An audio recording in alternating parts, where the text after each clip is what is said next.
उन्होंने किसी समय दिल्ली के अंदर शासन किया था, देश को अपनी क्रूरता से एक भय के माहौल में बदलने का कार्य किया। लेकिन एक समय ऐसा भी आया जब उन्होंने भारत की संस्कृति पर हमला किया। परिणाम हम सबके सामने है। अलग विषय है, समय के अनुरूप चीजें बदलती गई, वे वापस आती गई। लेकिन महत्वपूर्ण है, जिसकी ओर अभी लोकसभा की पूर्व माननीय स्पीकर ने हम सबका ध्यान आकर्षित किया। हमले होंगे, और ऐसा नहीं कि पहली बार हो रहा है। देवासुर संग्राम इसी बात को लेकर था, धर्म और धर्म के बीच ही था, सत्य और असत्य के बीच में ही था, न्याय और अन्याय के बीच में हमेशा हुआ है। आप चले जाइए देवासुर संग्राम में, चले जाइए राम रावण के युद्ध में, आप चले जाइए महाभारत में, आप आ जाइए। ये लगातार हर कालखंड में, हर युग में ये हुआ है। अच्छे लोग भी होंगे, बुरे भी होंगे, लेकिन अच्छे लोगों को इस पूरे अभियान का हिस्सा बनना और इसके लिए जागरूकता, अत्यंत जागरूक होना आवश्यक है। आज ये हमले अलग अलग माध्यमों से हो रहे हैं,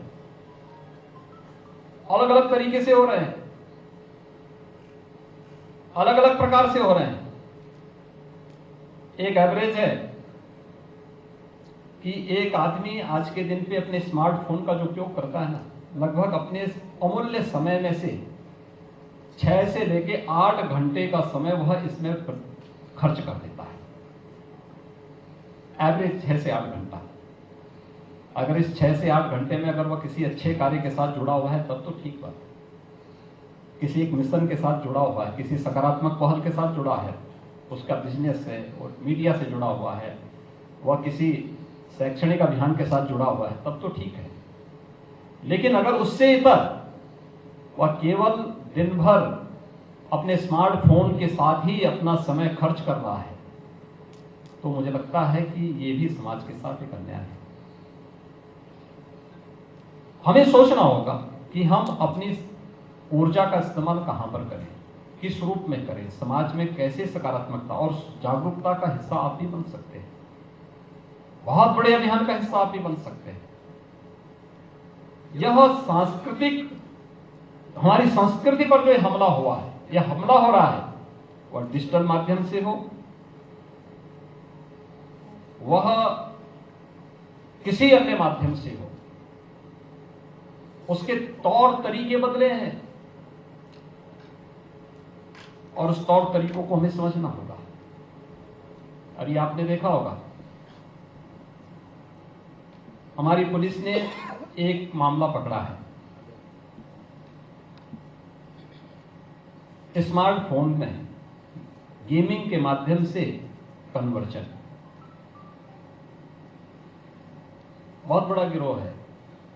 और कैसे वो संचालित होता था, गेम स्कूली टीनेजर्स के साथ, उन्हें धीरे धीरे करके कैसे वहां लेकर के गए। इससे पहले एक और गिरोह का पर्दाफाश हुआ था, और मूक बधिर बच्चों को निशाना बनाते थे, मूक बधिर बच्चों को स्मार्टफोन दे करके, और उसी के माध्यम से उन्होंने इस अभियान को प्रारंभ किया। और उनका जो दायरा था केवल यूपी नहीं था, देश के 25-30 राज्यों तक वे लोग अपने इस दायरे को फैलाए थे। टारगेटेड उनके हमले हो रहे थे, सभ्य परिवारों के साथ जुड़ करके, फिर उनके माध्यम से, उनके बच्चों के माध्यम से इस परिवार में घुसपैठ करना, फिर उसके माध्यम से पूरी व्यवस्था को इसके साथ जुड़ना। ऐसे ही समाज में जागरूकता का परिणाम किस रूप में हम लोग देख रहे हैं। दिल्ली में जो घटना घटित हुई, पहले छद्म नाम से भेष बदल करके उस लड़की से शादी की जाती है, बाद में फिर उसका कन्वर्जन कराया जाता है, फिर कुछ महीनों के बाद उसकी हत्या कर दी जाती है। मुंबई में 2 प्रकरण इस प्रकार के आए। उत्तर प्रदेश में हम लोगों ने 2020 में इस प्रकार की 2-3 घटनाओं को जब देखा तो हम लोग एक ऑर्डिनेंस लेके आए, काफी तनातनी हुई। हमने फिर एक्ट बनाया, यूपी में एक्ट लागू है। तब भी घटनाओं को हम लोग जब देखते हैं, हमें लगता है कि समाज में, परिवार में व्यापक जागरूकता की आवश्यकता है। और सांस्कृतिक योद्धाओं का काम आज के दिन पर इन सब गतिविधियों पे, कानून अपना काम करेगा। आप कानून को हाथ में मत लीजिए, आप पुलिस को सूचना दीजिए, लेकिन पुलिस की बात बाद में आती है। आपकी जिम्मेदारी उससे पहले परिवारों को बताना, समाज को जागरूक करना, सही और गलत के बारे में अवगत कराना, सत्य क्या है, उन सब बातों से उनको बताना। अगर हम जागरूकता के इस बड़े कार्यक्रम के साथ चलते हैं, बहुत बड़ी समस्या का समाधान हमारे सामने अपने आप होती हुई दिखाई देगी। लोगों को एक सकारात्मक मार्ग पर आगे बढ़ने के लिए प्रेरित करना पड़ेगा, और सकारात्मक मार्ग वही होगा जो बाद में, जब हम इसमें कानून को अपने हाथ में लेते हैं, तो याद करना, एक प्रकार से हम अपने हाथ में कानून को लेकर के उन लोगों की मदद कर देते हैं, क्योंकि उनके लिए बचाव का एक रास्ता खुल जाता है। कार्रवाई कानून को करने दीजिए, पुलिस को करने दीजिए, प्रशासन को अपने तरीके से उनसे निपटने दीजिए। हम समाज की जिम्मेदारी अपने ऊपर लें, हम समाज को समझाएं क्या रास्ते इसके निकल सकते हैं, कैसे ये सब घटनाएं घटित हो रही हैं, कैसे समाज का एक बड़ा तबका इस विकृति की ओर जाकर के पेड़ बनने के पहले ही वह सूख करके अपनी नियति को नष्ट करने की ओर कैसे अग्रसर हुआ है, यह हम सब के लिए एक बड़ी चुनौती है। और इस दिशा में हम सबको मिलकर के कार्य करना होगा। अलग अलग इसके पक्ष हैं, अलग अलग उसमें आप जाएंगे, देखेंगे तो इसके बहुत सारी चीजें आपको समाज के अंदर देखने को मिलेंगी।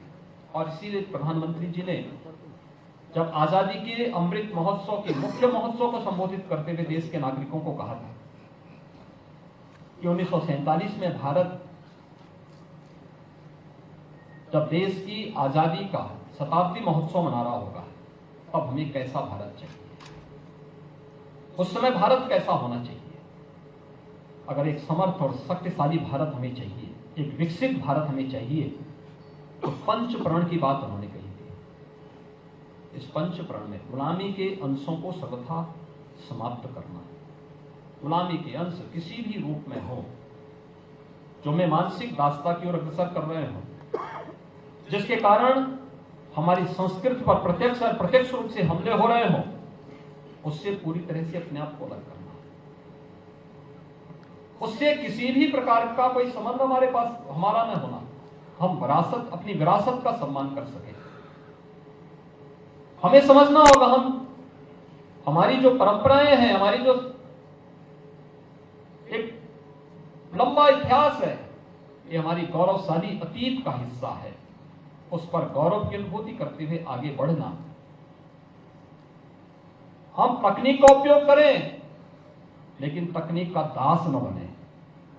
तकनीक का हम अपने अनुसार संचालन करेंगे, हम तकनीक के अनुसार नहीं चलने लग जाएंगे। और इसके अनुरूप हमें अपने आप को तैयार करना होगा। समाज में सभी लोगों को एक समानता के साथ आगे बढ़ने का अवसर देना। हर व्यक्ति को अपनी योग्यता, अपनी क्षमता के अनुरूप आगे बढ़ने का अवसर तो मिले, लेकिन साथ साथ नागरिक कर्तव्यों के प्रति भी हम लोगों को जागरूक कर सके। हमारे नागरिक कर्तव्य क्या होने चाहिए, समाज के प्रति मेरा दायित्व क्या है, राष्ट्र के प्रति क्या है। और सबसे पहले इसकी शुरुआत मैं अपने घर से प्रारंभ करूं, अपने गांव से, अपने मोहल्ले से प्रारंभ करूं, और फिर इस प्रक्रिया को आगे बढ़ा करके जब हम कार्य करेंगे, कोई कारण नहीं 1947 आते आते भारत दुनिया की एक विकसित महाशक्ति के रूप में स्थापित न हो जाए। 140 करोड़ लोगों को इस संकल्प के साथ जुड़ना होगा। और ये सांस्कृतिक योद्धा आज यहाँ पर 7 ऐसे सांस्कृतिक योद्धाओं का सम्मानित किया गया।